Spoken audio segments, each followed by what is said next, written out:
А песен за козата? За коя? Е тази. Коза ли? Да. Коя коза? Днес имаше една коза, която се разхождаше пред...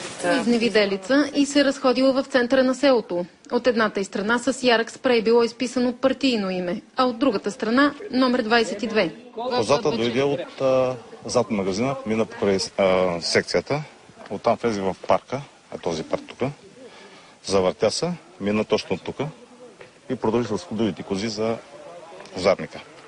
Козата била арестувана и затворена в селския обор. Час след задържането й обаче животното изчезнало. Това се разправяме ние сега. Какво си говорите? Не знаем нищо. Питаме се ча, що, ама не знаем ча. Пуснали е за парламася.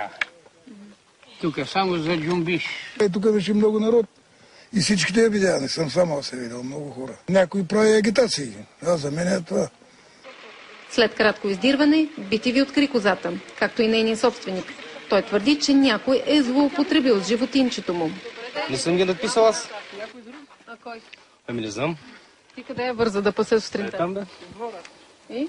Ами сутринта идва си надписана козата. И ти ли изтърва сутринта на центъра? Не бе, аз не я прибирам, тя се пасе там. И как така е тичала по площада? Къде я знам, там е побегнала. Ама някой отвързал ли?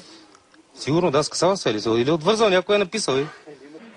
За подвижното агитационно табло е била уведомена Общинската избирателна комисия в Хисаря. Оттам наредили животното да бъде измито.